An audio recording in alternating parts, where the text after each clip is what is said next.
Testing. Oh, I think I can hear myself. Hello, everybody. Good evening, everybody. Uh, Welcome back to Arlington. Feels like always a different chorus when we're here. We have a special treat. As you know, we typically start the semester with a deeper exploration of the music, so we kind of have an overview of the pieces when we start dissecting it and getting more into the details.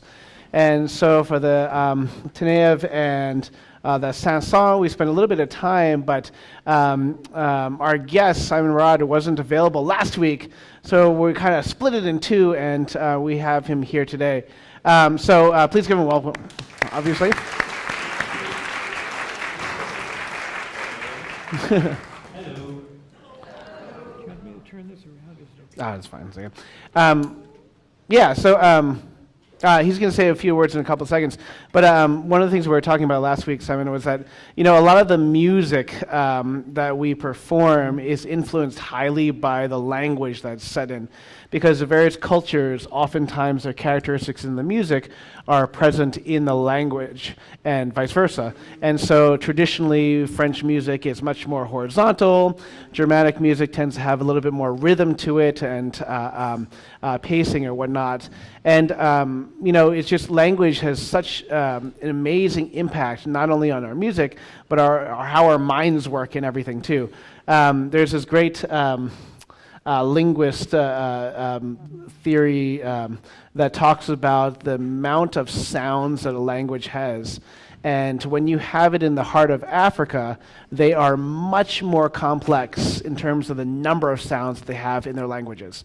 And then the further away you get, the less variety you have in language. That's why Scandinavian languages, which are really far away from Africa, tend to have fewer vowels, right? That's why Japanese, which is really far away, tends to actually have fewer vowels, and a lot of the syllables sound a little bit more similar. And if you go into Africa, the number of phonemes and sounds are much more complicated. And so an exploration of the repertoire that we're doing, we've done a lot of repertoire in French, we've done a lot of repertoire in German, but we have not done a lot of repertoire in Russian. And so that's why we want to invite Simon here, is to not only talk about the language, talk about the characteristics of language, and then also show examples of language. So Simon's going to sing a couple pieces. We're going to talk about the language, might even talk through maybe a little bit of the first movement to hear what it sounds like. But please, of course, welcome again, even though we don't want Simon. Thank you. It's great to be here. Just a few words about Russian as a language when you sing in it. I find singing in Russian to be actually very similar to singing in English. And that is because Russian, like English, has a very important emphasis on the stress of the words, where the accents of individual words go, and where the accents of full phrases go. And it actually changes the pronunciation of the word based on where the accent is and where the emphasis of the sentence is, much like in English. And so I think that presents a particular challenge, because oftentimes in Russian you need to know what the words mean and what the kind of rhythm or stress of that particular sentence would be. Lucky for you, Russian composers have done most of the work. So almost all composers before the 20th century setting Russian music have set the music with accented syllables on strong beats. So anytime you have a beat 1, that's going to be an accented syllable of a word. Anytime you have a beat 3 and a 4/4 time, also an accented syllable, usually. Of course, there's exceptions. With Tanev, it's very interesting because, as you probably know from your first look at it, he is kind of an outlier in the Russian repertoire. He is a supreme contrapuntalist. He wrote, 15 different fugues in this one piece, right? And he, unlike his close friend Tchaikovsky, who was more of a thematic or a melodic composer, more interested in the structure of music, but he still set the words all with the stresses in the right places. So when you're going through the music, I would say pay particular attention to where the stress goes. I'm going to go ahead and sing a song. This is called Sredь шумного бала.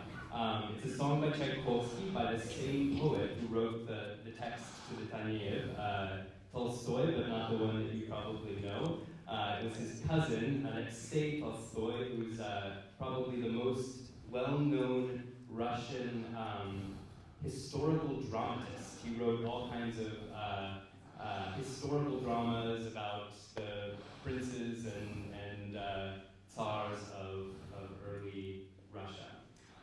So I'll just read the translation of this song so you get an idea. I like to think of this song as the sad Russian version of Some Enchanted Evening.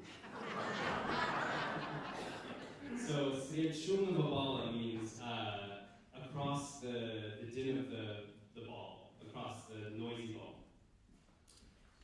Amidst the din of the ball, by chance, in the commotion of worldly vanity, I glimpsed you, but mystery covered your features. Only your eyes looked sad, but the divine sound of your voice was like that of far-off pipes or the dancing waves of the sea. I fell for your delicate form, and all of your pensiveness and your laughter, both sad and sonorous, still rings in my heart. In the lonely hours of night, I love to lie down, tired. I see your sad eyes, I hear your joyful words. And wistful, so wistful, falling asleep, I drift into mysterious dreams. I'm not sure whether I love you, but I suspect that I do.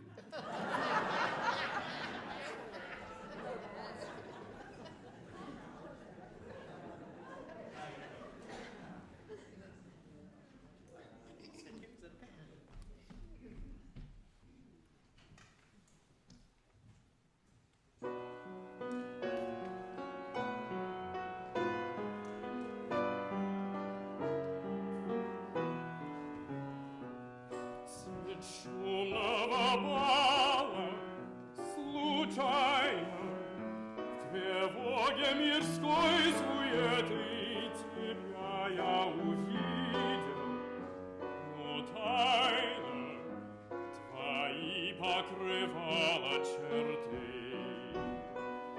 Лишь очи печально глядели, а голос так дивно звучал, как звон отдаленной свирели, как море играющий вал.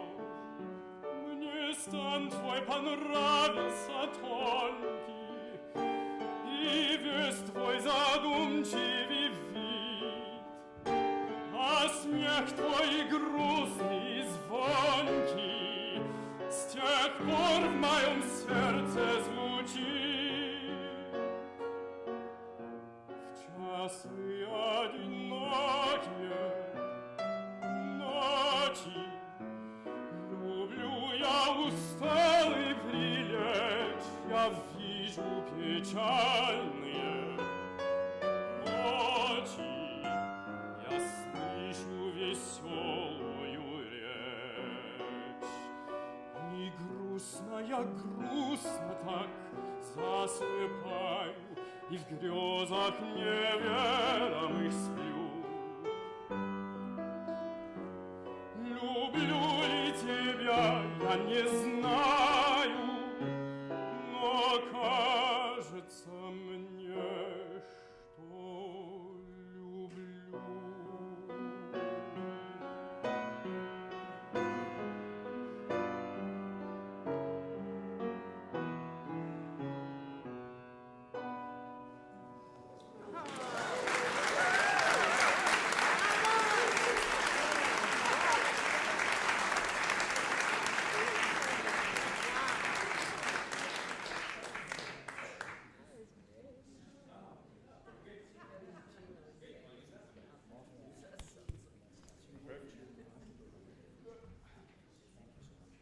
Yeah. So, what do you think? Should we go through the text, or did you have some, interview questions or something? I don't know. So, the text, if you can take out your scores, we'll start from the beginning. And I think it would be best if you would just kind of repeat after me word for word. Don't expect, it's not expected that everything be perfect or that you remember everything, but it's just the repetition that is helpful to get the sounds in your mouth.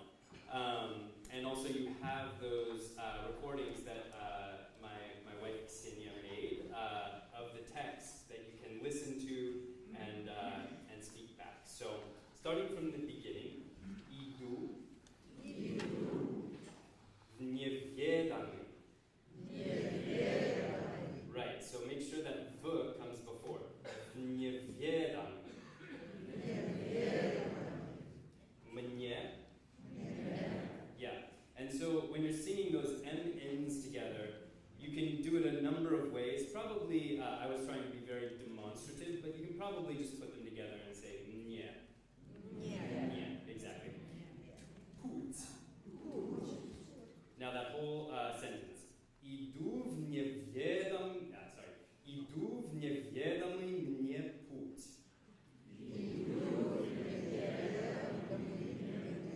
Right, let's try that one more time.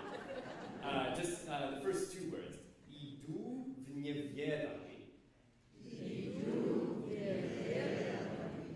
mnie put. All right, now one more time. Idu w niewiadomy mnie put. Good, good.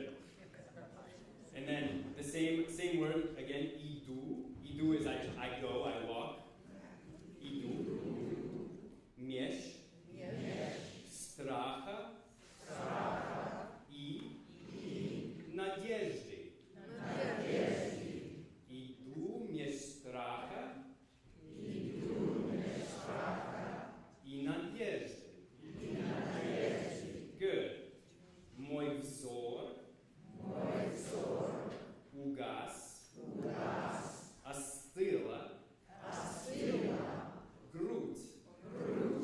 Mój wzór ugas. Остыла грудь. Good. I don't know what it looks like in your score, but how many pages are we going through now? Half a page, okay. The text will start repeating eventually. Не внемлет. So, внемлет. Слух. Сомкнутый. Вежды. Не внемлет слух. Сомкнутый вежды.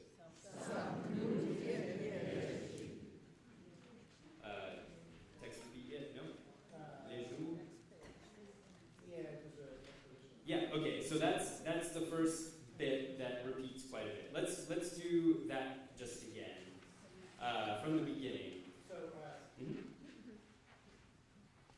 So just a note, all of that text, right, seems like a lot, but in fact, that's all of the fugue. That's all of the first part. That's the only text for the entire fugue. We just repeat that over and over again. And so it's actually not that bad. If you look at the total amount of text for this entire work, like we decided to split up into 3 parts, but that's like 25 minutes of music, and it's very concise. So if we do practice what Simon did, you basically did the first whole third of the first movement, right, already. So yeah, let's try that again. If it makes you feel any better, I probably sang the exact same amount of text in that first song that I sang as you will sing in this entire piece. So it's really not that much. Back to the beginning. Idu w niewiadomy mnie pуть. Idu mieć stracha i надежды. Mój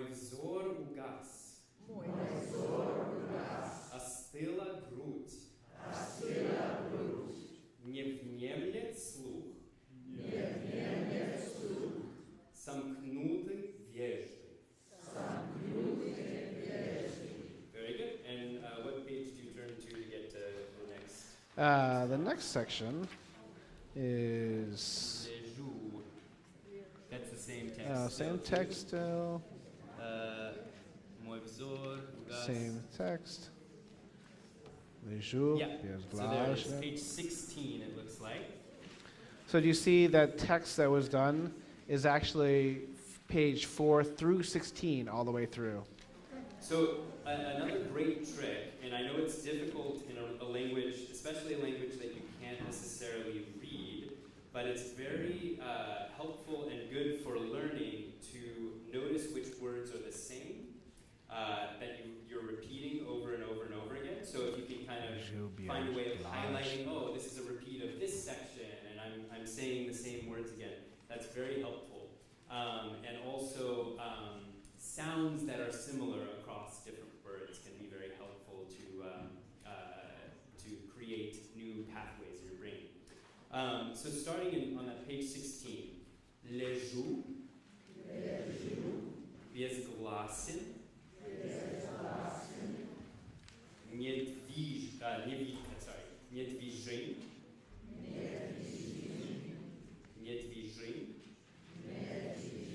yeah, so the zhim should be kind of darker than you should feel it kind of a darker color than your average zhim. So that sentence, ležu bezglasin, недвижим, не слышу братского рыдания. И отходила синий дым. Good. Let's just go back those words again. Лежу безгласен. Недвижим. Не слышу братского рыдания. Good. So in Russian, this is a little complicated, so I'm not going to explain it completely, but there's something called a palatalized consonant and a non-palatalized consonant. And so if you think of the kind of stereotypical Russian L, oh, right, which we actually have in English, when you say a word like trouble, that's the same sound, oh, as you would use in the non-palatalized L. So in that word, slishu, that's the L that you should use. In another word that is coming up, lyubov, that's palatalized. In other words, your tongue is touching your palate. So the difference between those two sounds, slishu and lyubov, can kind of be heard as a little bit of a J glide on that palatalized consonant. And that goes for all of the consonants across the board, can either be palatalized or non-palatalized, or we also call them hard or soft consonants. So this is a fun part about language is that, you know, the typical thing is that when you learn a foreign language, you learn more about a like English grammar. You're like, oh, this is what we actually do, right? You know, like there's that stereotypical thing where you say, if there's like a white, large barn or something like that, and you have all these adjectives and you mix them all up, right? That it sounds very weird to us, right? But for us, it's very natural. And so when Simon's talking about J glides, we do actually that all the time. If you think about the words we do, there's a sentence that we use in English grammar called Daniel sitteth, and any single consonant that's in that sentence is one that you put a J glide in for certain words, like dew, like there's dew on the ground. There is a J glide. What's the dew that instead of do, like I'm going to do something, there's dew on the ground. There's a little J glide there. And so when Simon talks about that J glide, that's something that we do in English all the time. It's just that because you don't know Russian, like if Russian speakers might be like, oh yeah, I guess there is a difference between those two consonants or whatnot. It's for them, it's very natural. For us, because we're thinking about it, you just have to be aware that, instead of one of the transliterations looks like it just says mesh, but it's not. It's miesh. It has a little jag line in it. And so those are the things that are important. Like Simon was mentioning, there's these very clear things, but we do that all the time in English. Like do or something like that. Daniel said, what is the other, one of the words that fall into that category? But in any case, so that's part of the fun of this, because like we were saying, one of the characteristics of Russian is that there's a lot more glides. There are a lot more sounds that we use. Like I was telling them last week that I yell at them every single week. I'm like, no American R, no like really thick L, and I'm like, oh, this is the one you actually get to do that. you get to do the Americanized L, Yeah. oh. But it's really fun when you take like linguistics or you study IPA, because you start to realize some of the things like. What's the one, like, tanked, right? If you're tired and you're just tanked, right? But if you just think about the sounds that you use to make that versus what you write, tanked, right? You have the K and the T at the end, even though it's Tanked, right? And so it's like taking apart the words by sounds are really interesting. It's kind of fun. But in any case, sorry. One of my favorite things going off of what you said that I only learned since my wife and I started dating is that in English there are actually long and short vowels. In many other languages there are long and short vowels, but I never thought there were in English. But in fact, the way that we distinguish a voiced consonant from an unvoiced consonant at the end of a word is by a long or short vowel. For example, the word crab versus crap. Crab, crap. It's the same sound at the end. I'm not really saying crab. I'm not saying crap. But the length of the vowel is different. Crab, crap. Crab, crap. And your ear knows the difference between those two words based on the length of the vowel, not the consonant. It's very interesting. Anyway, moving on. If I may embarrass my wife for a second, the reason I discovered that is because she likes to make this like crab salad, and she said one day, I think I'm going to make some crab salad. Except I think she said, I think I'm going to make some crab salad, and I said, what? And that's how I discovered the difference between those two words. She knew she shouldn't have come. Okay, going from les joues again. Les joues безгласен. Les joues безгласен. Недвижим. Недвижим. Не слышу братского рыдания. И отходила синий дым. And is that the end of a thing? The entire, That's the whole movement. I think that's repeats. yeah. Great. So that's the whole first movement. That's a whole first movement. And so, yeah. I think one of the things that's often hard for us is like, where do you find, of course, if you haven't gone to it, BCCO's internal website has all the recording of Simon's, wife speaking this slowly and going through it. How would you say is the best way to practice it? Is it sort of like slowly go through and repeat, or is it try to extend the vowel as long as possible in the rhythm of the music? How do you prepare, for instance, like Russian singing? Yeah, so I would say speaking the words without the rhythm first is pretty valuable, because it's important that you know where one word ends and where another word begins. And I know it's difficult, but if you can pay close attention to that, there's always only one accent in any word in Russian. And the accents are so very important. So if you can go through with the text and repeat after those recordings without the music first, get to know the words, get the words in your mouth just as they are spoken, and then once you have that, then go and speak them in rhythm keeping the same inflection, if you can, of those accents that she puts in certain places. I think that's the best way. Yeah, one of my favorite three tenors has, they have a Christmas album. And it's the funniest thing because they don't really speak English. And when you hear them singing like Christmas carols that we all know, with really bizarre pronunciations because they didn't practice it, they just kind of threw it together because everybody's going to buy three tenors doing a Christmas album.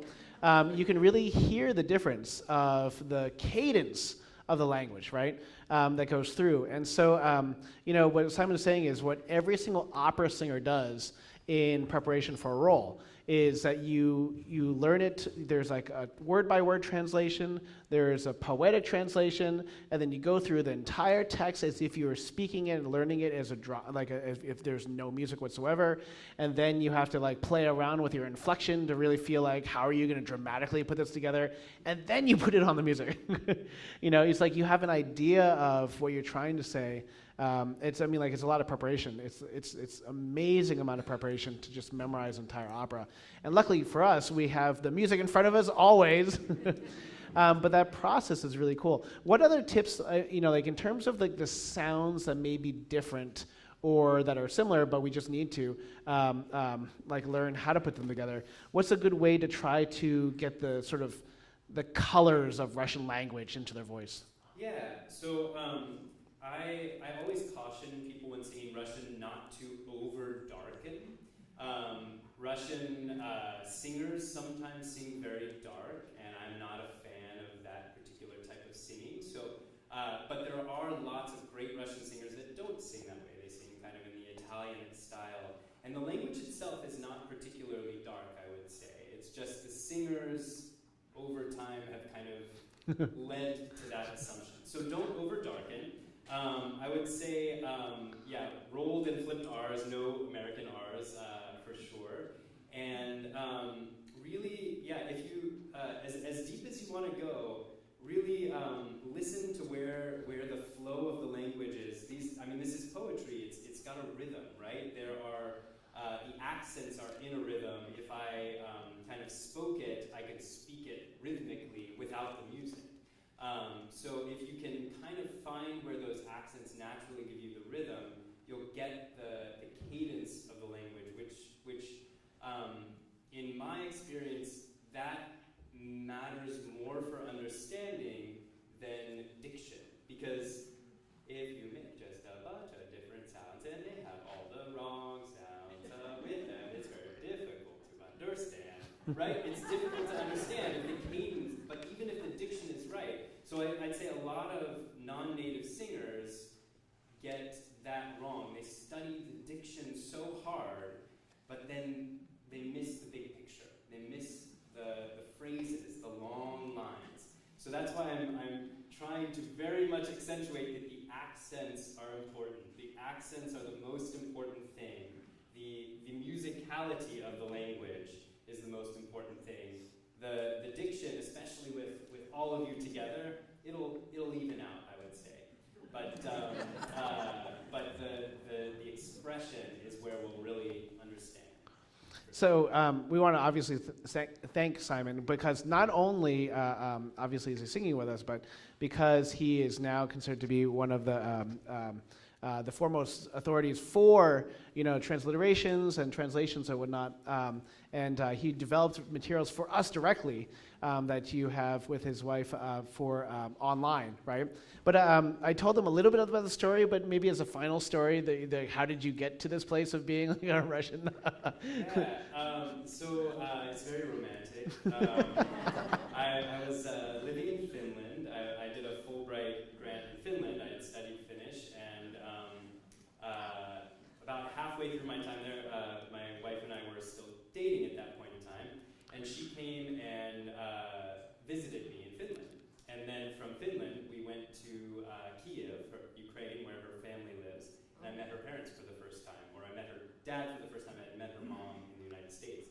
And her dad doesn't speak a lick of English, and her mom speaks a bit of English, and I didn't speak any Russian at that point in time, or Ukrainian. So communication with her dad was mostly things like, like, cognac? Like, hungry? Yeah. So I decided when I got back to Finland, because I had a few months left there, that maybe I would ditch my Finnish lessons and start learning Russian. To explain, a lot of people in Ukraine speak both Ukrainian and Russian. Some are native Russian speakers, some are native Ukrainian speakers, but everyone pretty much speaks both. So that turned into kind of a labor of love, and I studied and studied and studied, and then I figured that it would be a good exercise for me to learn Russian if I translated and transliterated operas, and maybe I would make a buck or two after I did it. And it took a long time, and I got really good at it, and it did improve my Russian, especially my useless poetic vocabulary that they use only in Russian opera, not anywhere else. So that's kind of how that happened. I ended up, I've done like 4 or 5 operas now, and it's been kind of a good learning experience. So what was it like speaking to her parents? Like for the first time, were they completely surprised, shocked? Like, I mean, I think they were pretty impressed. I've gotten better over time, and then worse over time, and then better over time. You know how it goes. But it's also very interesting. You know, when you're learning a language, you become a child again, and any situation you're thrown into has context, and you know none of the context. And as someone who has studied many languages, I feel like I know how to speak to someone who is not necessarily a fluent speaker. But if someone who has never studied another language doesn't know how to speak to someone like that. And so my father-in-law never really studied another language, will just go on and on with these obscure references, and I'll like turn to my wife and say, what is that? She's like, I don't know. Like just things like that. So again, it's an unlimited well that you have to continue to learn. But the language itself, they were very, I think, very impressed that I could communicate. I was happy that I could communicate with them. Yeah. nice. Well, let's give Simon a round of applause. Thank you so much, Simon. Oh yeah, that's great. Simon's going to sing one more song for us before he goes. So. I'll say the translation. So this is the Don Juan's Serenade. Serenata Don Juana. This is also a text by the same poet, Alexei Tolstoy. Night falls on the golden lands of distant Alpujarras. Come out, my dear, to the call of my guitar. If anybody dares to claim that another can compare with you, I shall fight them all, burning with love, fight them to the death. The sky's horizon is aglow in the moonlight. Oh, come out, Niseta, come out, Niseta. Come out to the balcony now. From Seville to Granada, in the quiet darkness of the night, comes the sound of serenading, comes the clatter of swords. Blood is spilt and songs flow forth, all for the sake of beautiful ladies. I will give my song and my blood to the one who is loveliest of all. The sky's horizon is aglow in the moonlight. Oh, come out, Niseta. Come out to the balcony now.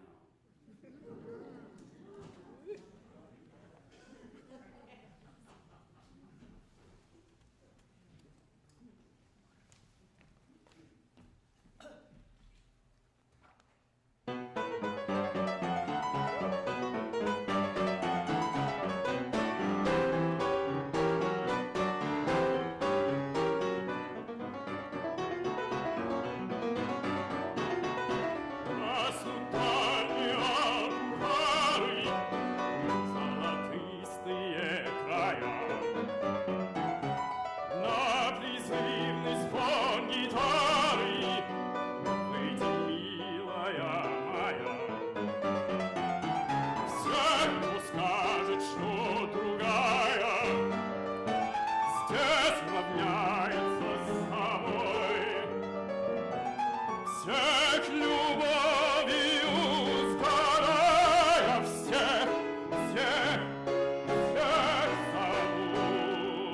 смертный бой.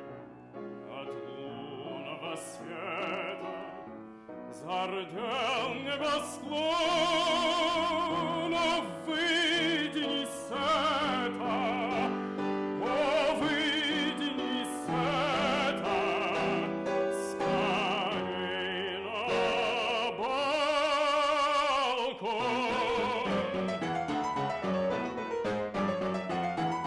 От Севильи до Гренады в тихом сумраке ночей раздаются серенады, раздается стук мечей. Много крови, много песней для прелестных льется нам. Я же той, кто всех прелестных все есть и кровь мою отдам. От лунного света зардел небосклон, о, выйди не с это, о, выйди не с это, скорей на балкон.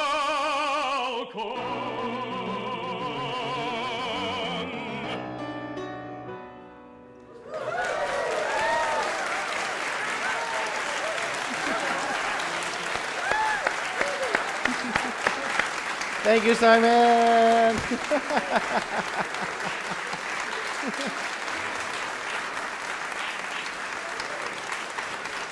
So we'll see Simon, of course, at the end of the semester, but his wife is here too, so let's give her a round of applause for helping us out as well. So, yay!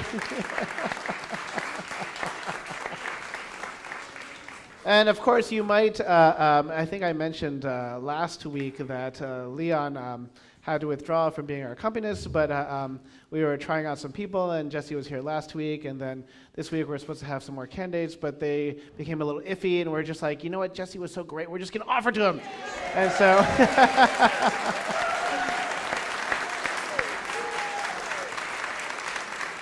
and as a testament that, you know, Simon sent over the pieces that he was going to sing, and I was like, I can't play that.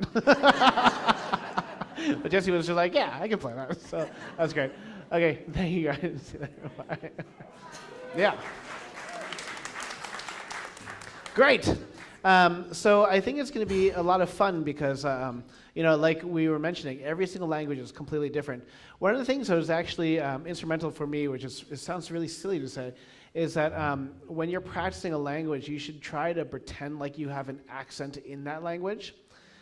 Because the sounds of, if you look at real IPA, like the linguist's version of IPA, they can describe with their symbols and everything, literally every single shadowing, where the vowel is placed, everything. And the singer's IP that we use is significantly simplified, because every single one of us speaks in a different way and maybe pronounces vowels in a certain way. And in real IPA, you can actually distinguish between all of those. But we don't use that for singer's IPA. And so especially for things that are transliteration into this, Simon actually created an IPA for us too, but because not many of us are really comfortable with all the tenets of it, it can be available, but we put the transliteration into the text. But to get the colors and the sounds, I think is really important to listen to the recordings of Simon's wife pronouncing them, and then try to sort of just imitate it and pretend like you have a Russian accent. That's what we do for French, that's what we do for German, Spanish, you know, Czech, for all the languages that you do for operas. So I think it's gonna be a lot of fun. So that's gonna be an important part of it. But yeah, so we're gonna start with the rehearsal proper. I think Sam's gonna do a warm up. She's like, oh, okay. And then we're just gonna dive in. I know it's a little bit different structure because usually we have this all on the first week, but we split it up because Simon is great. And as you can imagine, Simon is in like a different city every single week. And so this was the 1 week that he was available for us.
one more time.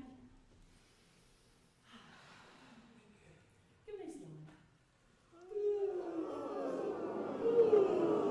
Yeah, really opening everything up. One more time. Stretching out that jaw, feeling that kind of space open up back here. We're going to hum a little down in our low register. Go up to your higher register. Back down. Back. Yeah, really nice. Place your hands on your belly, on your side, wherever it helps you the most to kind of feel your belly expand with your breath. So we're going to breathe in for 4, hold for 4, out for an 8 count. We want that breath to be nice and even, just kind of like we're squishing the air slowly out of the balloon. Really support the breath and have a nice steady stream of air. You want to feel like you're breathing down into your belly button, and then that's where the air is kind of coming out. You breathe down, and then it comes back up. So here we go. Breathe in, 2, 3, 4, and hold. 2, 3, 4, and out. 2, 3, 4, 5, 6, 7, 8. Okay, we're going to do in for 4, hold for 4, out for 12. But I really want to feel like the should have a little bit more kind of aspiration in it almost. Really active exhale, almost like with your exhale you're trying to blow a feather across the top of a table. Like really focus the breath. Here we go. Breathe in, 2, 3, 4, and hold. 2, 3, 4, and out. 2, 3, 4, 5, 6, 7, 8, 9, 10, 11, 12. And in, 2, 3, 4, and hold. Now we'll go out for 16. And 1, 2, 3, 4, 5, 6, 7, 8, 9, 10, 11, 12, 13, 14, 15, 16. Yeah, that was a really nice supportive breath out. Really good. We'll take a breath in. We're going to do our sigh on ooh. Or have that feeling almost like you're going over the top of a roller coaster. We're kind of just foaming through that really high, that top portion of our range, but keeping everything nice and light and relaxed as we go over the top. Here we go.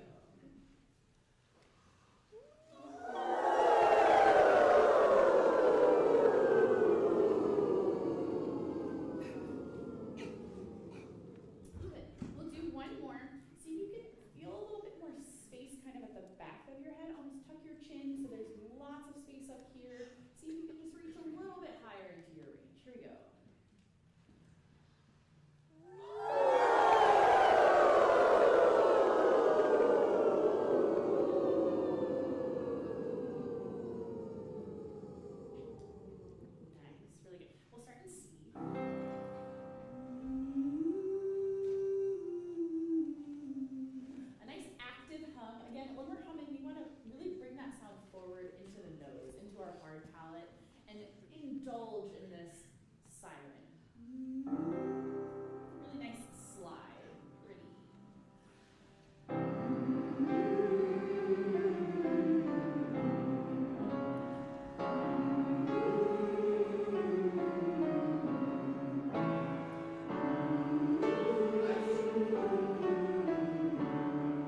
into the resonant part of our voice.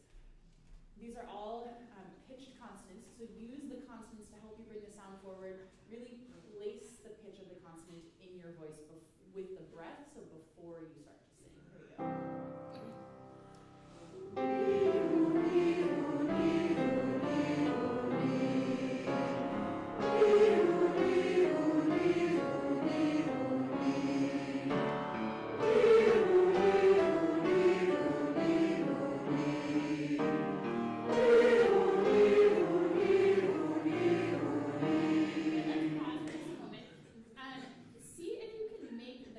Consonants more resonant, more active.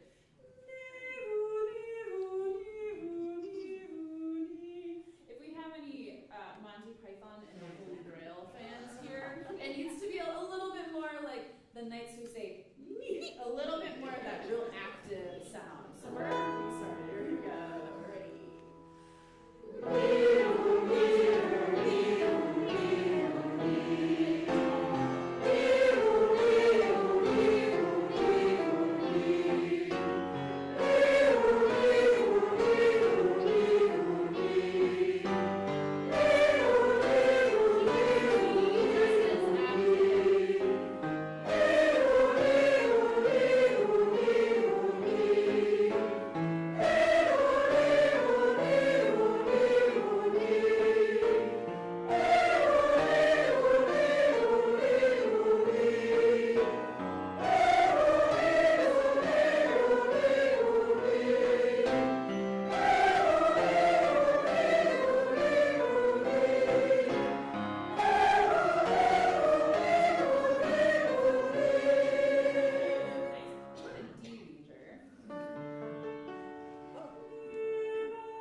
Brighter, more active sound, a little more active breath is going to help us as well. Here we go.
Sing,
really fun. Really open, bright vowels. So we've really developed now this bright, active, open, resonant sound. So we want to keep that through these vowels. We want to keep the pitch lifted, especially as we're descending down. Keep everything nice and light and open in the top part of the exercise. Here we go. Ready?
Let's look at that song, just a little bit of what we did last week, the Dies Irae. This is movement 2 of the Sanson. Jesse, you can see okay like this? Okay. Yeah. You want to turn towards this, or is it, what is that? We can deal with it. Oh, okay.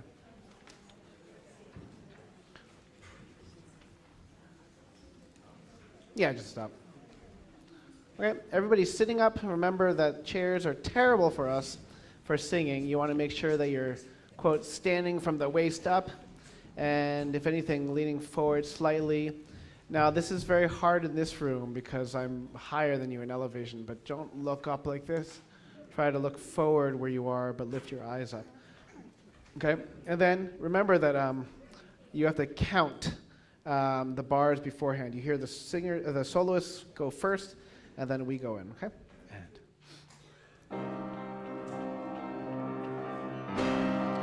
the solo sing, Dies Irae.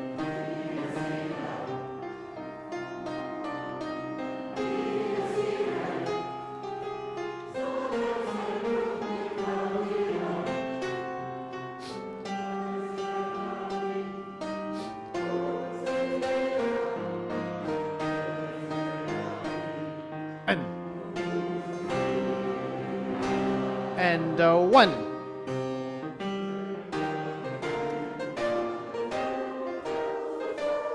End.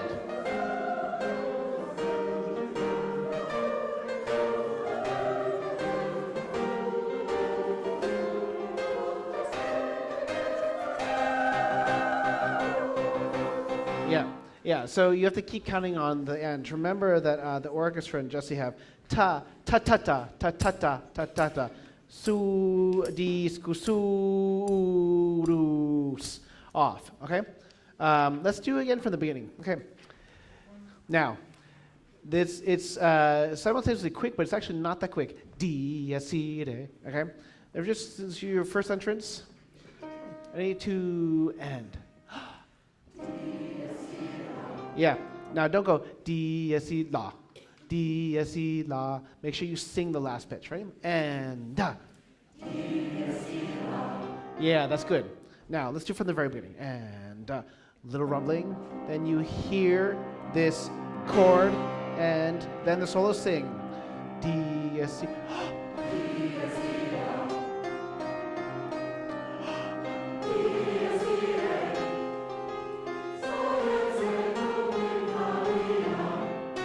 Stay David, stay David. And.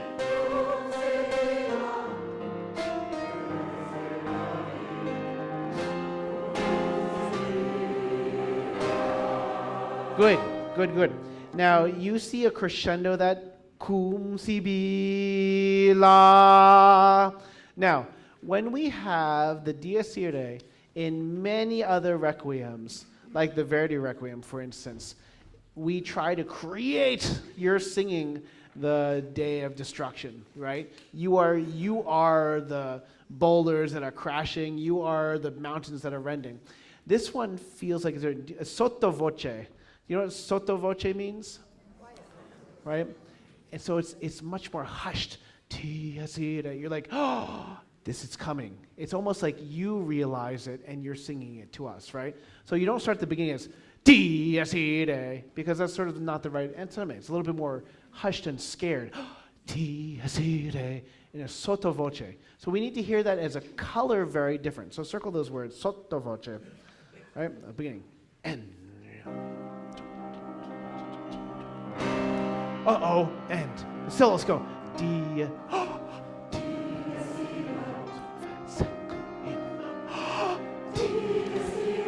That's exactly it. Oh no! Like David said.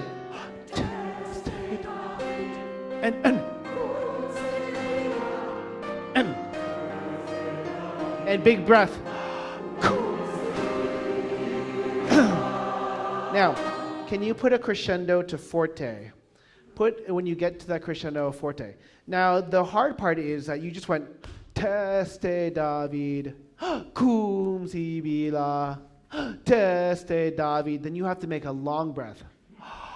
Cum si bi, okay? Let's do the last 3 bars before rehearsal A. So this is bar 20. We're gonna go 1, cum si bi, right? Da dum and do. Yeah. See, some of you are still going cum si cum, but it's not cum si bi, right? And 1. Yeah. No, you hear it? There's still people that are doing it. And 1. Crescendo. Yeah. And so that heralds the next section. Now, the next section, what we want to hear is basses, tenors, altos, sopranos. And we want the audience to be like, oh, we don't know where to turn because we hear each of the entrances. So, qua. I want the K for that to be accented quite a bit. So we hear ta, ta, ta, ta. Let's do that starting at A, maybe a tiny bit slower. Tam, pa, pam, pa, pam, pam, pa. A little bit slower just so we can get the notes. We get the text. Ready? 1 and 2 and basses. Cool. Tenors. Altos. Sopranos. Tenors. Sopranos.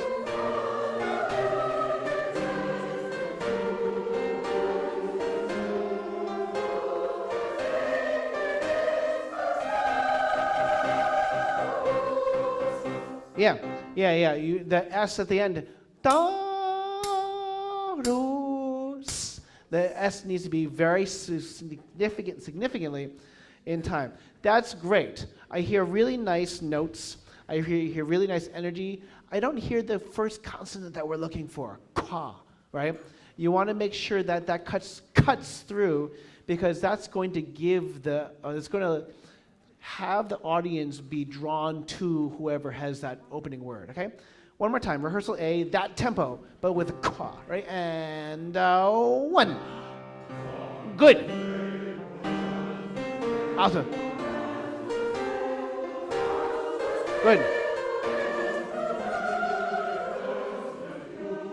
Shh. So in this room, consonants are a little better than when we're in a normal rehearsal space, where it's very hard to hear. And even here, I can't hear it as well. I heard it from the basses, which ironically are the ones in the back. And so altos, I want to hear it much more firmly. Now remember, this is not spoken, right? This is sung. And so we have to exaggerate quite a bit more. One more time. And one. And tenors. Altos.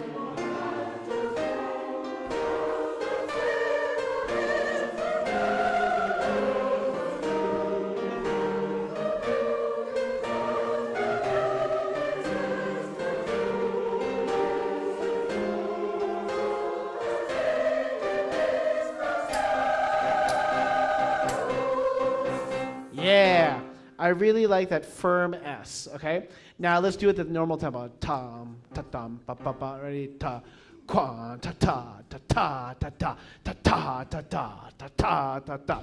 It really has a sort of almost like a driven quality to it, right? You're starting from A to and one. And. Good. Basses, tenors, altos, sopranos, altos, and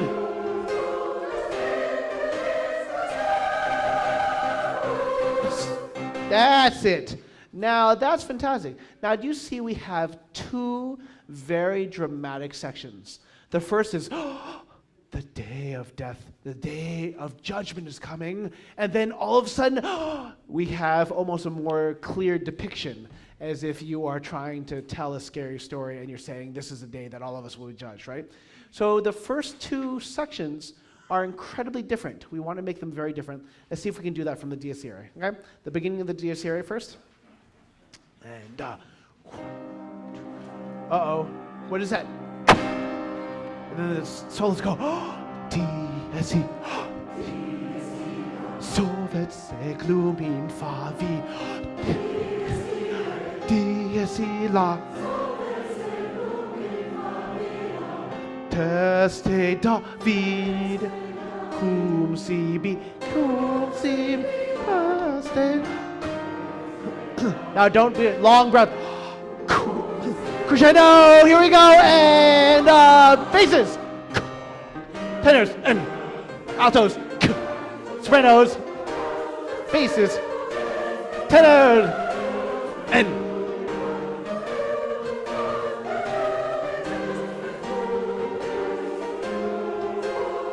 here we go.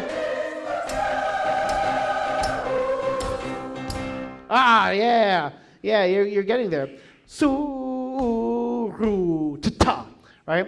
And the key is to get used to the rhythm that Jesse's playing, ta-ta-ta-ta, ta-ta-ta, ta-ta-ta, ta-ta-ta. So when you hear the first note, you don't get thrown off where the beat is, okay? Now, that's great. Now, do you remember that we said that this next section is kind of fun? Because we have... the text is, the trumpet shall sound the end of the world, right? And in Mozart's Requiem, you have this trombone going, tuba, mirum, spa, gen, sol, right? You have literally just a trombone doing it. In Verdi Requiem, right, you have, if you remember when we did it the real way you're supposed to do it, which is to have 8 trumpets in the back of the hall and trumpets on stage with the horns and the trombones and tuba. And so you're just surrounded by all these, surround sound. And so we talked about how Saint-Saëns, the way he does it, is that he has, right, trombone going tam, pa, and then huge organ, oh, poo, and then you sing like you were one of the brass players, okay? Here we try, and.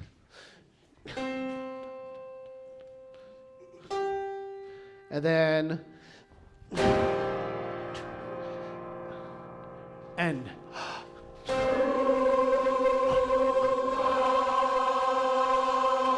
Wow, that was great. You really had that like, I am a trumpet. Okay, that's really great. Let's do the next one, okay? Ready? And sounds like 2001. And cool chord, 2, and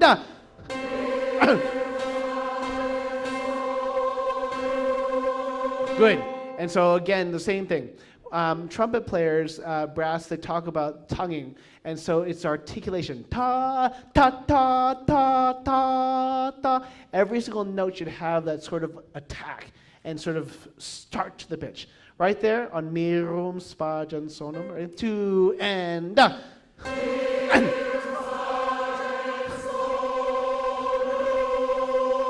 Yeah, that's fantastic. That's really great. Now the only issue that I would say is make sure you're not going the singer's thing. Mi, jun, spa, gen, sonum, right? You have to maintain the same pitch. Don't wind up to every single note, okay? One more time. 1, 2, and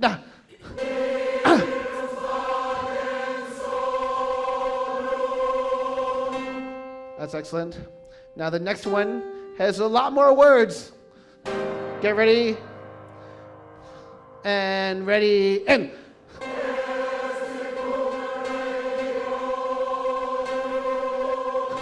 wow, that was really good. You're like, we have been singing the same words for many requiems for many, many times. But that's really great. That's really great. So ta, ta, ta, ta, ta, ta, ta, right? Let's do that. Per sepulchra regionum, right? 1, 2, and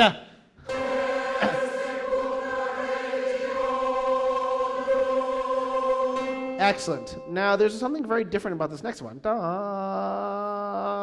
ba. Ready, and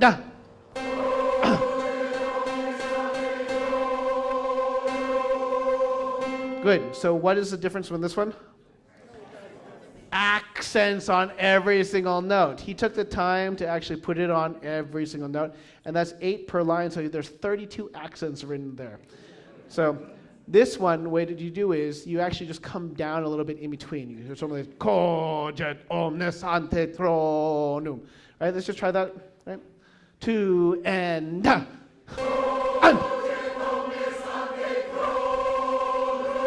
Yeah. Now that gives the impression of accents, even though your dynamic was about the same. We're singing pretty full, healthy, and etc. But because the shape is slightly different, an accent usually just means that something is strong and then we come back from it a little bit. So they gave a very different impression than singing it directly through, right? So it's very different. So instead of singing in a way that actually damages our voices, this is a way to get the shapes with good singing, okay? Now, next section in bar 67, right? What does mors stupebit mean? Death was stupefied, stopped in his tracks, right? You see the dynamic? It is piano. The orchestra is also piano with some accents. We have a different character and different structure here. Let's start from bar 67 to... Oh, sorry, yeah. But and, just keep it going. Mors stupebit. Get ready. It's natura. And here we go.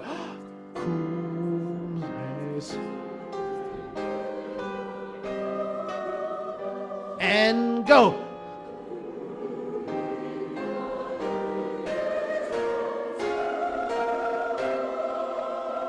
Whoa! Harmonies. Check these out. These are cool. Jesse, can you give us our opening pitches?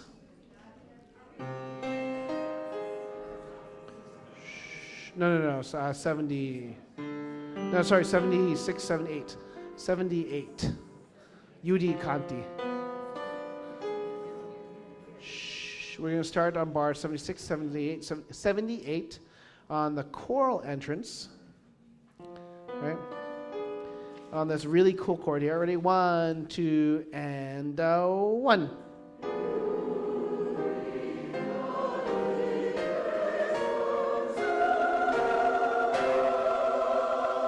Yeah, it's really crazy harmonies to get to a C major chord. But the thing I want you to be aware of is basses. Your A natural leading up, sopranos, your E flat to the B as the D flat, right? Let's see if we can do this a little bit slower, starting from 78, right? 2, 3, 4, 1.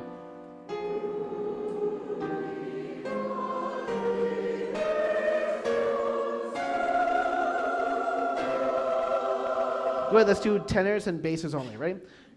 All right, 1, 2, and 1.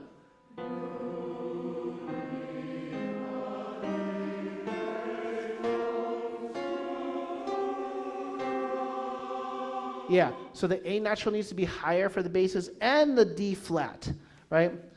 Right, one more time. Judicanti re, di di pam pam pa da. Ready? And basses and tenors and 1.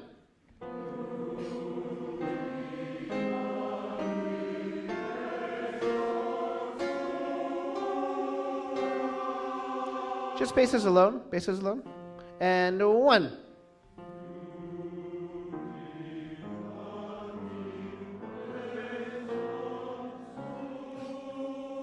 Listen to Jesse play it first. Listen to you, di ba ba ba ba. Right? Da da ba da ba ba ba da, and 1.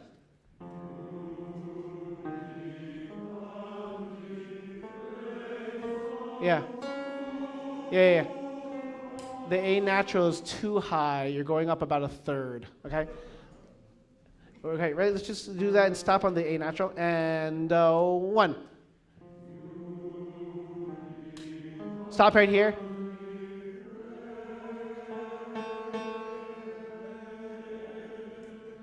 Yeah. Yeah. It's a different chord. Can I have everybody singing from Judicanti, and we're going to stop on Re. Okay. In context, this is an F major 7 chord. So we just want to see if we can get this chord to be clean. Ready? And starting from Judicanti, and 1. Stop right here.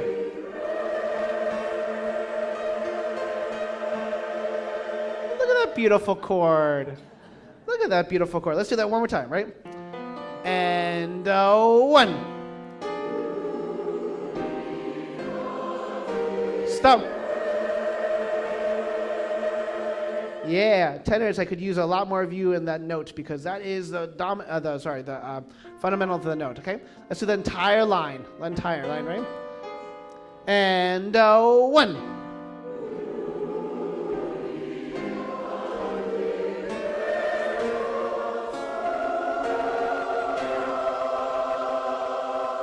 Wow, that sounds really great. Now we're gonna do it in time. 1, 2, 3, 4. And I want you to go from piano, crescendo to forte. So you're going to scare everybody, right? Somebody. Who was it? Was it Violet? No, it's Juliet. My parents have these like old stereo systems, like a real like old, like it's in a piece of furniture, right? And she just went to it one day when she was like 2. And she just turned the dial and she was like, "What?" And something was playing, and of course it went roar, and she went crying from the room and everything. But that's what it should feel like for this. See if you can turn it from 1 to 11. Ready? And 2, 3, 4, 1. Go.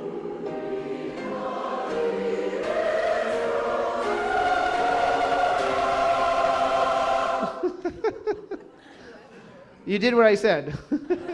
You went to 11. That's good. That's a little actually weirdly too strong because it is piano da forte, not piano da fortissimo. But that was great. Okay, let's go on. Qui tu miser. Can we start from maybe C? C? And just listen to this crying. And 1.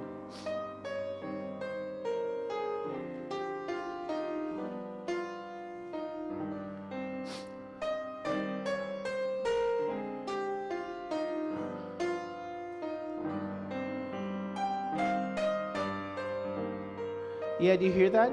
Ta-ding, pa-ding, ta-ding, ta-ding. It's crying, right? Right?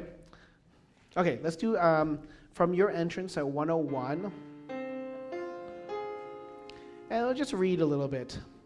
Now, remember, Jesse has notes that are, the left hand is really with you, the right hand is on. 2 and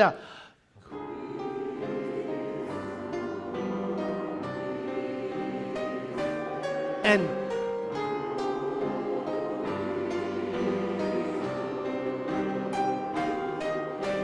no 1.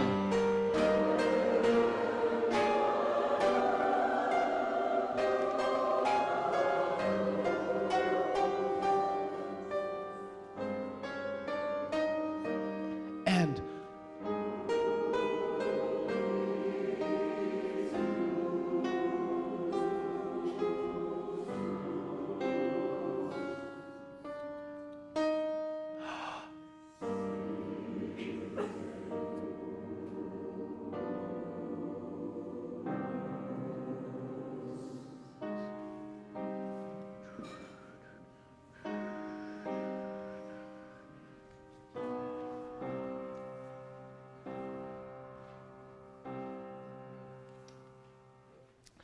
so how can we be secure? How can we be saved even if the just are insecure and not, right?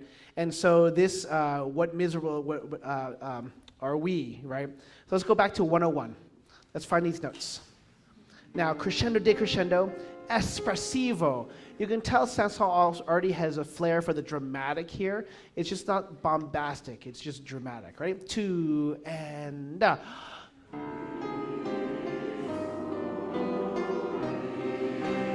Yeah. Can you do a ta-dum, ba-dum? Right, one more time. Let's just do it a cappella for a second. 2 and Wait, make sure with the right notes. Squeeze, not this note. It's a note higher than your resolution note. Ba, da, da, da. Ready, 2 and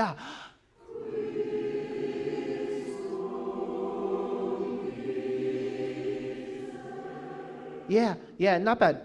I'm missing the crescendo decrescendo. Start a little bit softer, and I heard tam pam pam pam instead of quizu miser. See if you can get a longer line. 2 and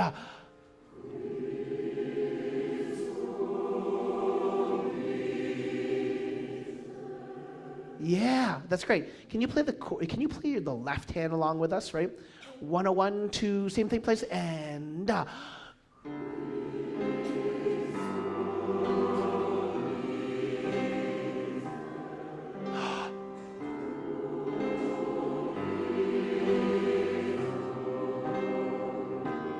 go on, and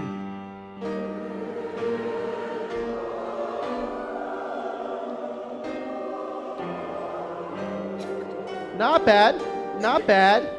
bad. Yeah. Let's do quem patronum rogatum, right? Bar 105. Do you mind playing with them for this one? Ready? And 1.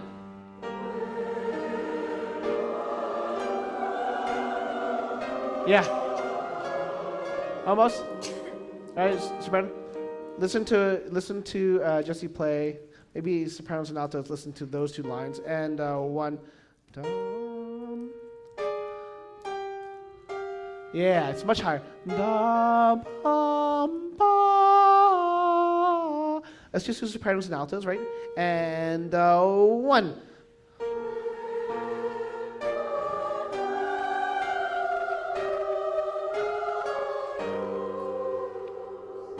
No, yeah. 2. Right? One more time. Now remember, altos it's even this comfortable range. It needs to be higher in pitch, right? And crescendo and 1.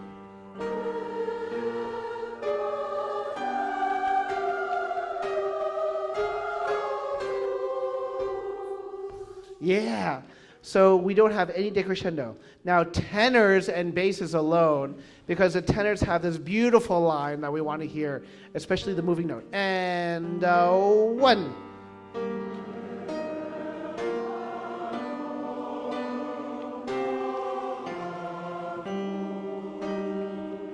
Yeah. Now can you do that, all 4 voice parts, with a crescendo that sort of is very generous? And 1.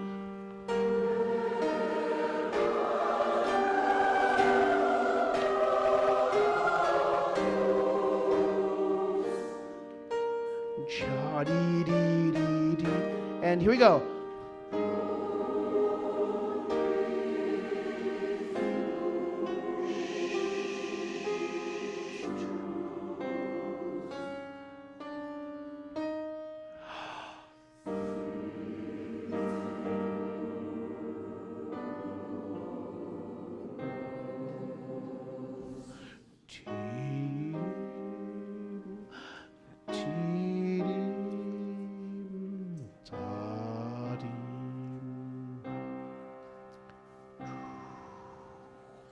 And that's the Dies Irae. There is more parts to it, but let's sing through this, okay? We're going to start from the beginning of the Dies Irae, whatever page it is on for you. In my score, it tends to be on bar 13. Now, again, we have all these various parts already. We have a very sort of hushed, scared opening, and then you become a little bit more angular and attack. Then you become the trumpets, and then we sing as the miserable lot that is going to be judged by the Lord at the end of the world. Okay? So, and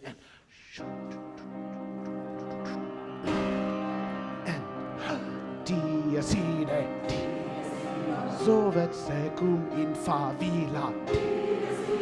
Dies Irae, teste da, teste cum si. And long breath. Crescendo, and here we go. And 1. And sopranos. Basses.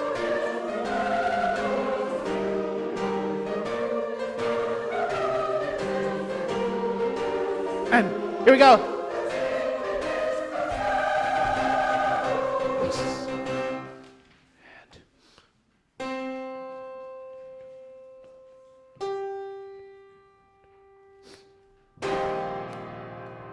The grand organ, that's what GO stands for, and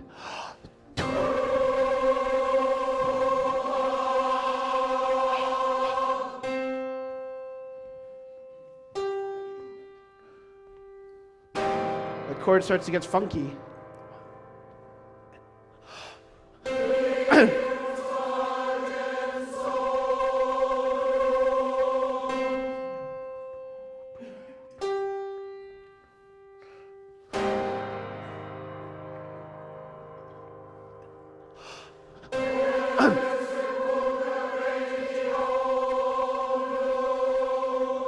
Excellent.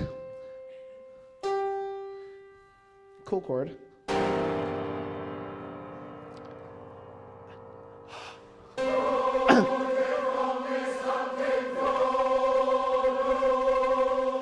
Excellent. And then the cool, funny chord.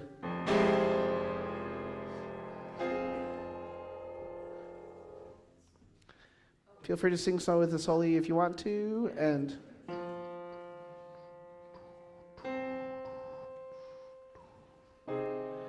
more stupid beat.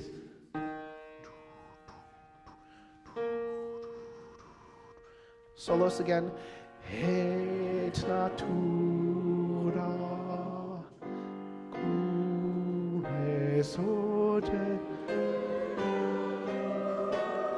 And start piano. Go!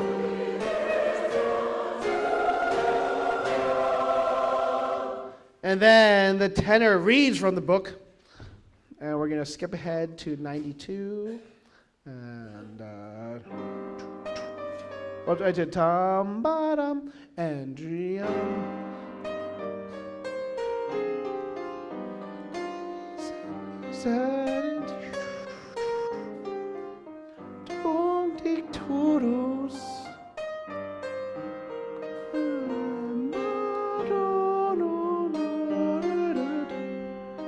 Here we go. 1, 2, and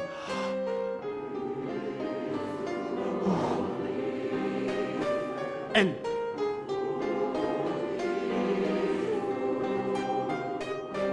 and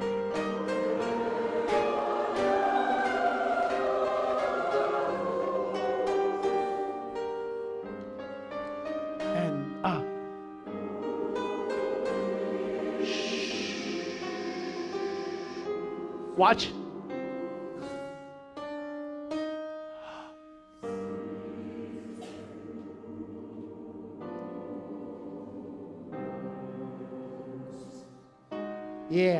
Yeah. So just be careful when we have qui, su, miser, tunc, dic, turus, right? You want to make sure all the consonants there. That's the entirety of the dies irae, right? The rex tremende continues on. There are more parts to the technical dies irae. But we're going to take a break right now because we had Simon first. And so we have announcements, and then we'll take a break.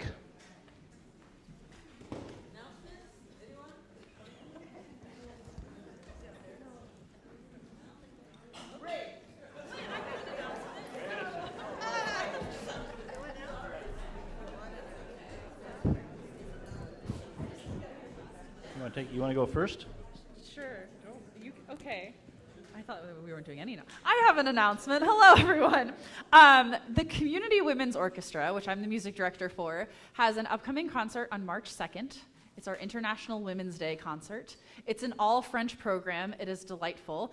And we are doing opera arias with Sarah Kudin, who has sang with us many, many, many times.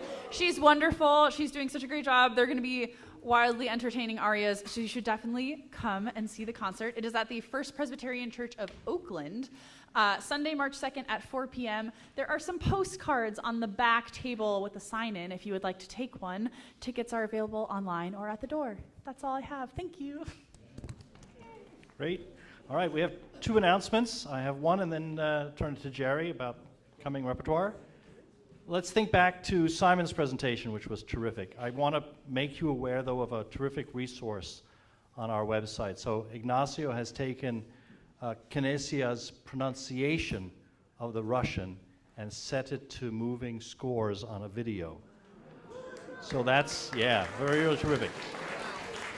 So that's on the Rehearsal Resources page in the Members section. So you can go there and you can watch the video and individual lines go by. It's an exact replica of our vocal scores, and you'll hear her voice, not singing, but speaking with rhythm and accent and pronunciation, the words. So that's another way to study if that's useful to you, okay? So don't forget that exists. And now give the mic to Jerry. I've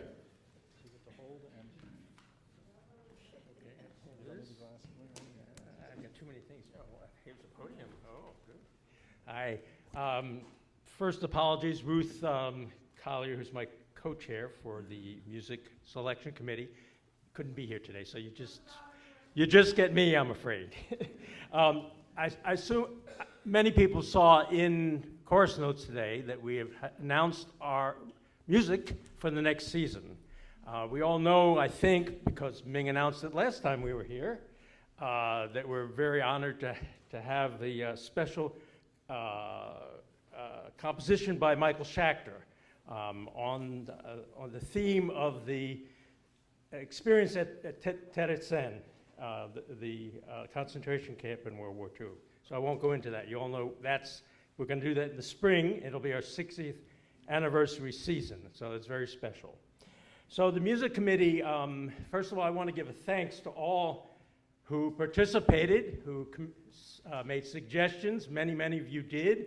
And a good group of us got together in December to discuss what else do we do in that year, and met with Ming and came up with a proposal which has been approved by the board. So the first thing we discussed was As we all know, the Verdi Requiem was sung at the concentration camp quite a number of times, led by Michael's relative, of course, who then was later killed in a death camp.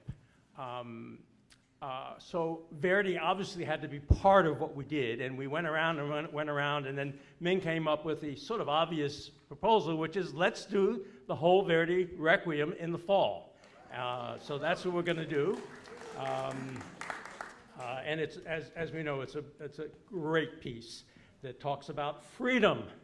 I remember Joe Liebling explaining to us, when we say libera me in the Verdi Requiem, it's about Italian freedom from the Austrian-Hungarian Empire. And so it's a natural work to do. And then in addition to the Schechter composition, we'll have two works to complement it. One, it will be another late Haydn Mass, a beautiful Mass in B-flat major. How do you pronounce it? There you go, Theresian Messe. And then we'll have an orchestral piece that Ming will lead, of course, the Beethoven's Fidelio Overture. So that'll be our program to fill out the spring. Now, for the next year, the committee that met, the open meeting that anybody could come to meet with Ming, we had some pretty good ideas, but there's more work that needs to be done on that. So the standing music committee of the regular members will meet next month to come up with a proposal, bring it to the board for approval. But I do want to say that those of you who did come to the meeting in December and participated, if you would like to come to the standing committee meeting to see what that's like, come see me and we'll give you the information, because you're already part of the process, and it really is a genuine and real process. So we'll come back for the following year after the board has discussed the proposal and come back to the course. But for now, we have a really solid program for our next year. That's it.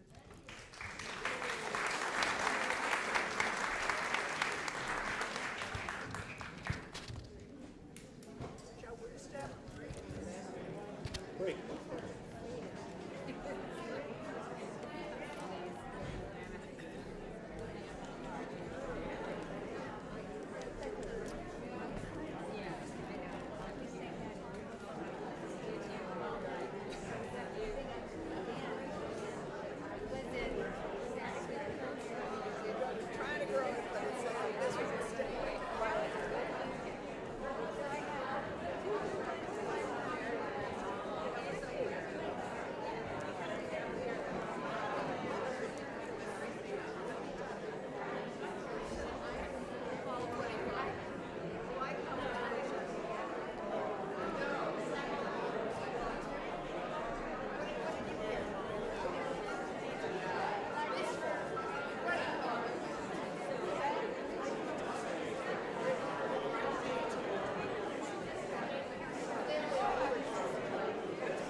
Break will conclude in 3 minutes. 3 minutes.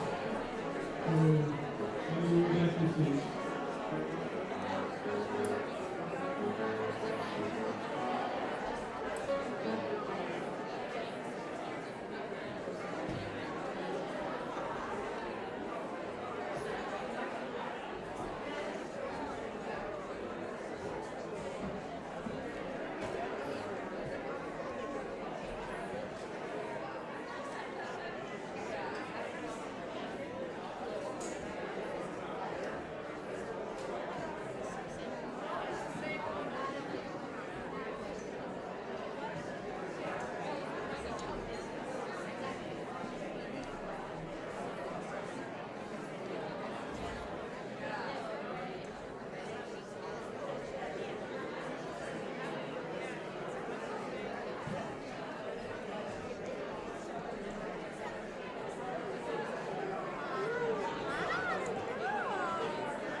Okay, we have 1 minute. 1 minute.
Let's skip the Tenea for a little bit. Third movement.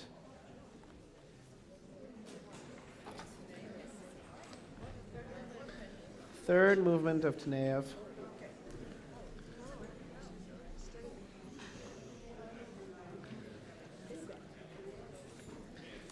So this movement,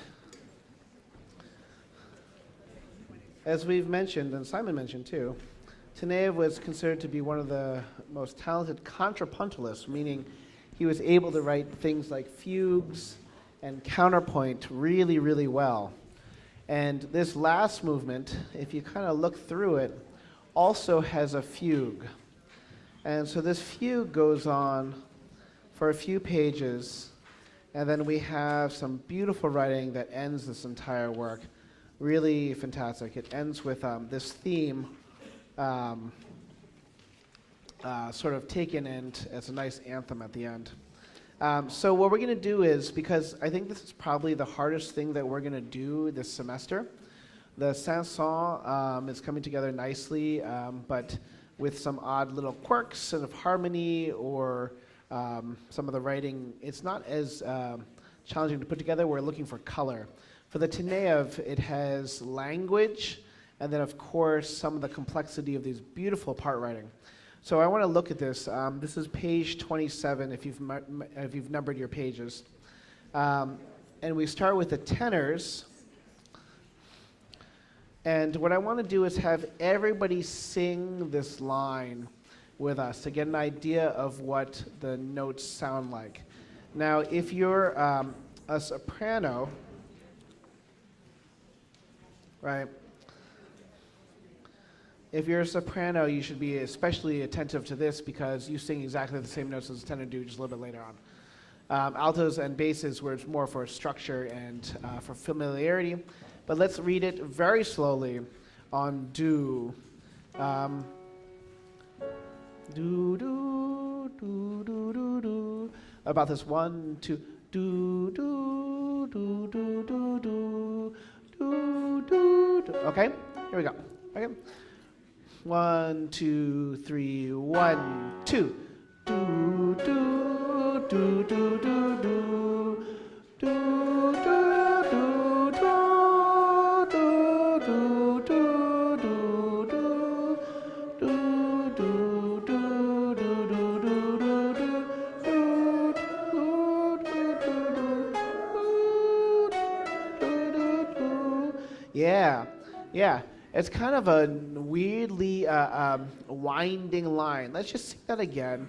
I know, especially for tenors and altos, it might be, I'm sorry, for basses and altos, it might be a little high. But again, our goal is just to get an idea of the contour and the phrasing of this line. Here we go. 1, 2, 3, 1, 2.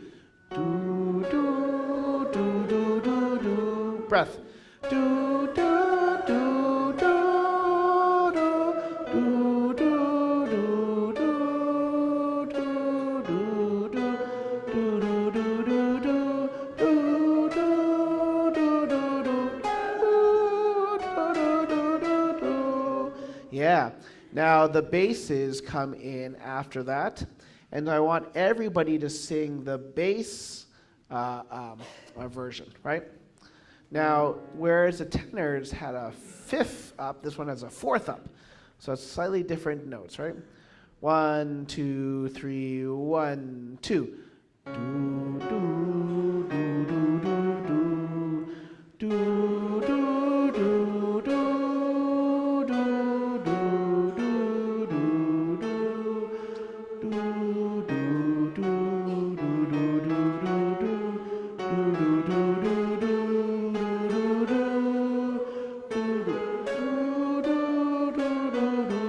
do. Good. So what I want to do is, unlike what we did with the other fugue, because this one's more complex, I want you to sing your voice part subject only. So the tenors are going to start from the very beginning and sing to 3 bars after rehearsal 4. The basses, having started before that, are going to sing only to where we ended up 3 bars after rehearsal 6. Sopranos, you're going to sing from the beginning all the way into 3 bars out of rehearsal 7. You see that there's a pattern that's developing here. And then altos, you're going to sing your line all the way. It actually goes a little bit longer, but we'll just sing to the end of yours because it's fun. Okay? Now, I don't want you for now to sing the counter melodies. What we want to do is be aware of who's singing when and what. Just follow along everything. But tenors alone from the beginning, then the basses come in, and then C is the is S in German. So I'm sorry, Russian, Cyrillic. So C is sopranos. Okay, and then A is altos. Okay. All right. 1, 2, 3, tenors. Do do do do do do.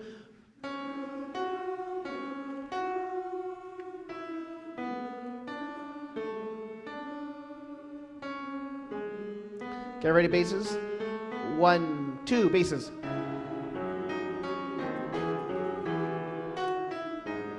Tenors out.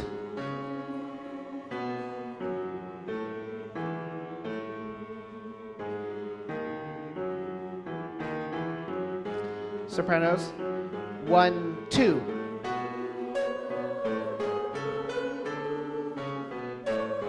Basses out.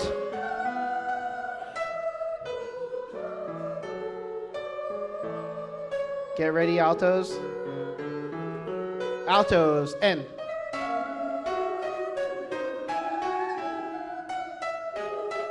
Sopranos out.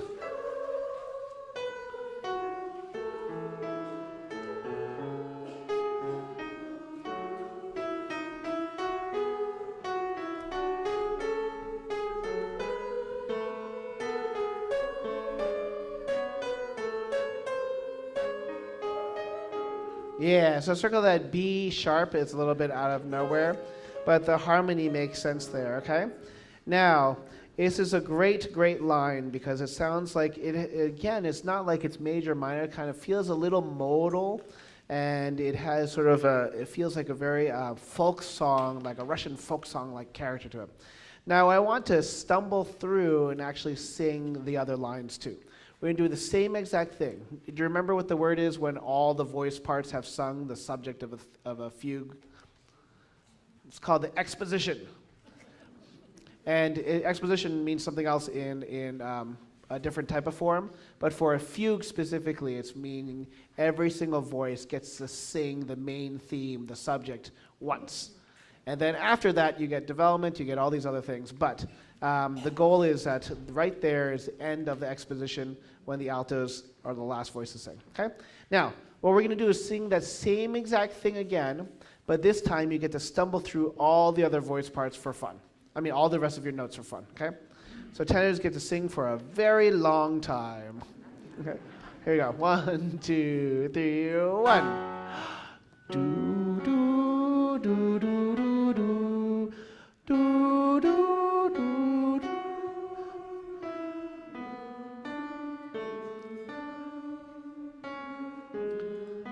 Get ready, basses.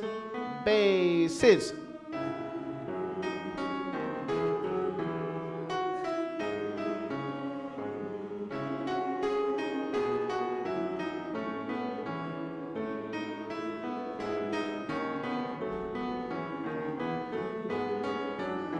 Sopranos, 1, 2.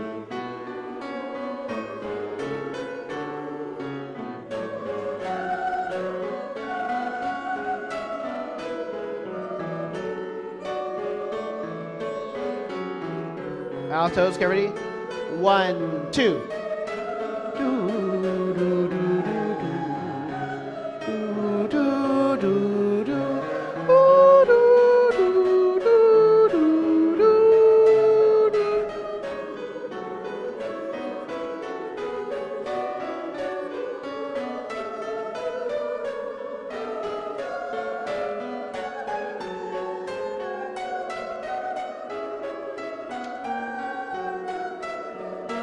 Basses in.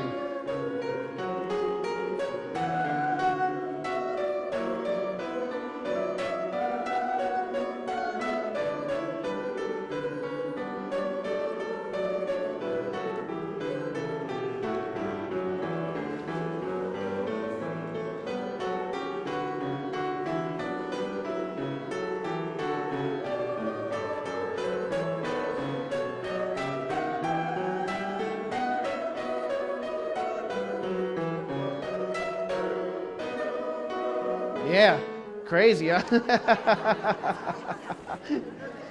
It's really good for the sight reading because you're working on like stepwise motion, and usually what happens is you're like stepwise, stepwise. Oh no, there's a skip! Oh no, there's an accidental. But that's really great. Obviously, everybody's having a good time, so I decided to try to see if we can go on further.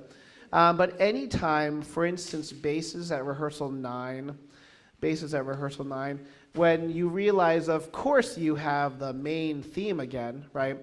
Those things should come out.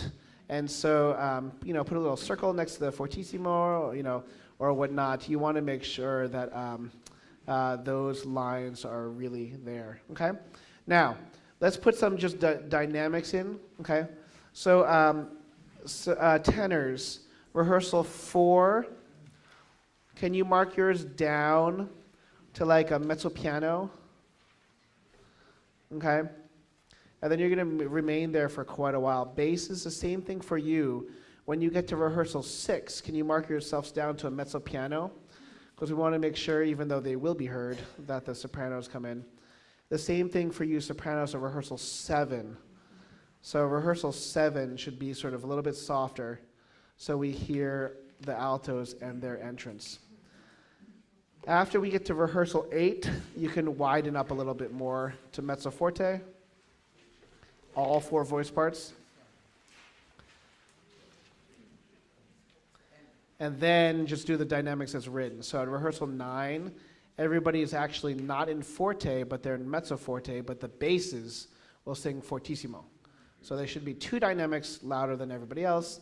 Then altos, you sing fortissimo. Sopranos at rehearsal 9, you're still in mezzo forte. You're still in mezzo forte for quite a while. The basses and the altos are the only ones that change for a little while, okay? We'll keep it like that for a while to keep the upper voices a little bit softer. Let's read through it again. That's great. Now, obviously, this is nowhere near the performance tempo. This is not one where we're going to increase the tempo very quickly first. We're going to get the notes, we're going to put the words onto it, and then we'll start increasing the tempo. So don't worry about that. This is one of the ones where you need to build from the bottom up instead of just kind of blindly going through. Okay, here we go. 1, 2, 3, 1. Tenors.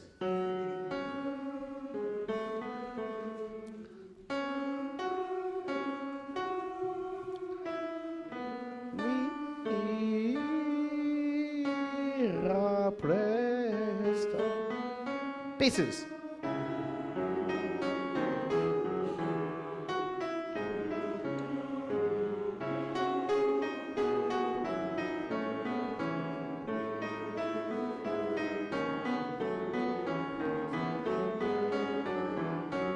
Sopranos. M.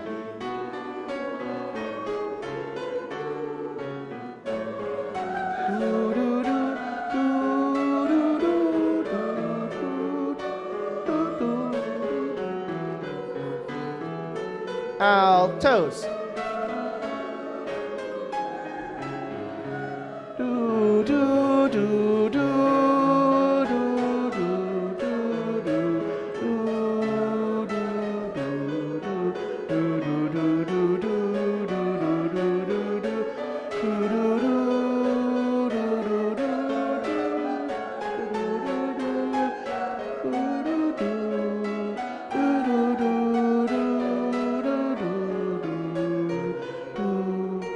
altos and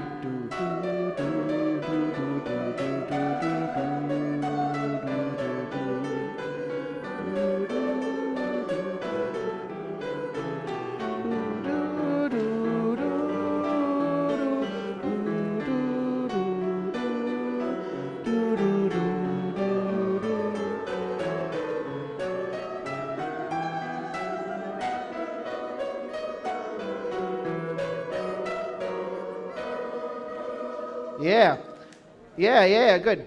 Obviously, this is just the first rehearsal for this, so don't worry that much. But it is, it's again, there's some people that write fugues or that write chord harmonies, and the voice parts are not very interesting. This is really cool for every one of us. And the fun thing is that when you put them all together, you really get a beautiful, it's a beautifully put together fugue, okay? I want to do just the last part of this entire piece. So this is page 47, or it's literally the second to last page that you have. Rehearsal 35.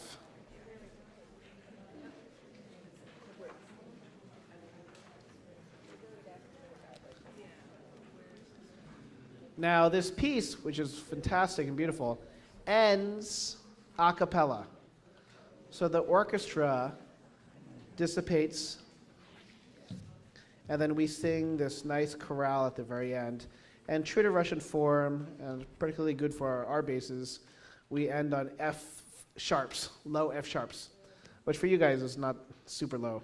Okay, let's just try to read 2 bars before 35. Yeah, if you don't mind playing with us. Ready? On do, same thing. 1, 2, 3.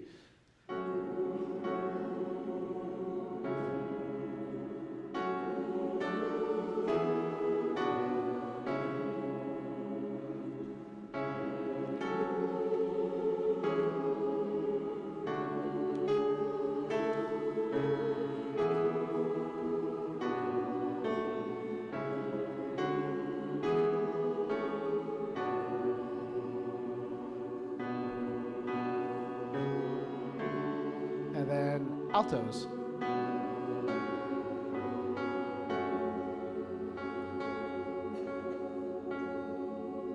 Alto. Tenors and basses.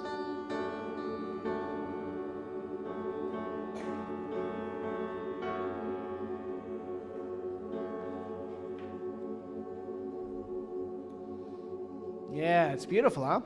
If you recognize this music, it's because it's the same exact music as the beginning. So if you turn to the very, very beginning, right? The very beginning, the orchestra starts playing that by themselves. And then, as a finish off to the entire piece, you sing it. Let's sing it one more time, just because it's fun to sing, okay?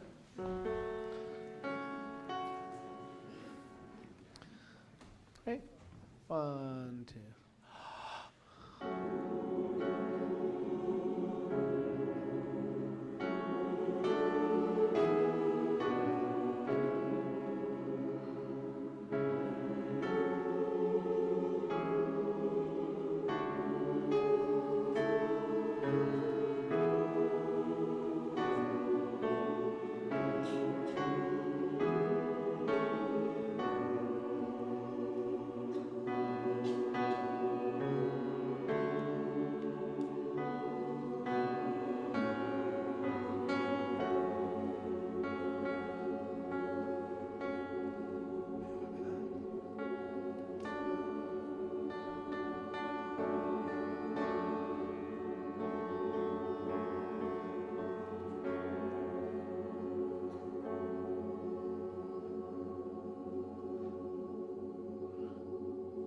Oh, it's beautiful, huh? It's really a fantastic piece. I mean, like, how many of you have even heard the composer's name Taneyev before? Right? Yeah, this is, I mean, like, there's so many incredible works by all these composers. It's really, really fun. Okay, Sam, I think, is going to do some of Saint-Saëns. Saint-Saëns. First movement? Sure. Up for anything.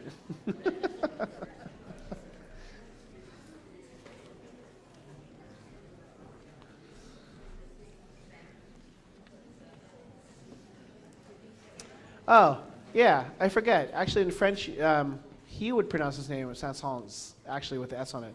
I think it's a regional thing maybe, but I forgot that he actually pronounces that.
after that same harmony, so really make sure we work to get that pitch back up, and then we resolve somewhere different in measure 22. Make sure it's nice.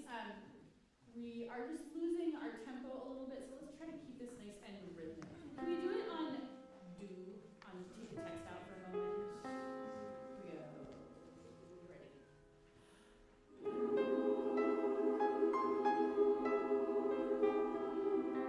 Yeah, so ta, ta, do, do, do, do.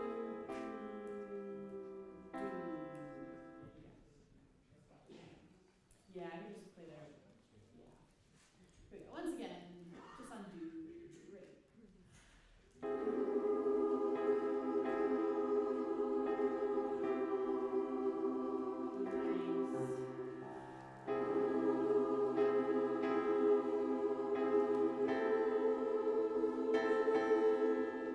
Yeah, good. So this harmony in measure 22, sopranos especially, you're the only people who change notes, and even though it's just a half step on the way up is going to feel really big. That A natural is going to feel really high, so make sure that's just nice and lifted. Can we do it one more time on do? Now let's build in a little bit of the phrasing. So just phrase towards the second bar.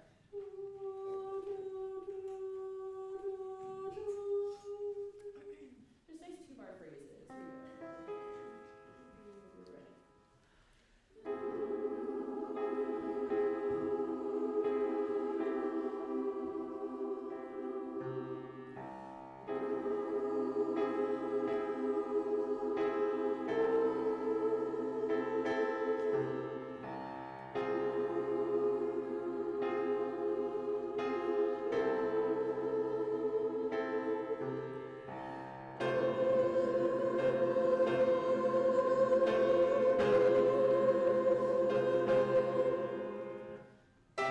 Yeah, good. So in measure 25, can we make this crescendo a little bit bigger? Can we crescendo, I would say, almost all the way to forte? So we start this big crescendo, and then the solo quartet actually finishes the arrival for us, this big arrival to the major chord in measure 27. But let's make a bigger crescendo there. Let's start, this is right on 25, measure 25.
make sure you make note, sempre pianissimo. Again, pianissimo is a character, but what we really want to get is no crescendo in this line to the extent that we can as we go up in pitch. So just keep it really nice and soft. Here we go. Basses, this everyone from 43.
Okay, so just a note, Christian was doing some research while you were singing and found out that Sanson, even in France, is pronounced with the S at the end, but Sanson says himself that he did not want it to be pronounced with the S at the end. He wanted to be pronounced like the city, the town, Sanson, which is not pronounced with an S. But somehow in the 50s and 60s, suddenly French announcers just started adding the S. So Sanson's, but we know it really should be Sanson. So that's your random trivia of today. Thank you, Jesse, and welcome. And we'll see you next week. So credit Rick Diamond for finding that in the footnote on the Wikipedia page about Sanson. So, an announcement about chairs as you're leaving. If you are sitting on a padded chair against the wall, the church prefers that they be stacked too high along the side walls, so that's these chairs. If you have the nice uniformly brown painted chairs in the first 6 or 7 rows here, they go onto this rack. And if you have what I call the mixed, the mongrel chairs in the back, all messed up, all dirty, each one looks different, they go on the racks that are back in the hall, and we'll help you stack them. Thanks very much for your help.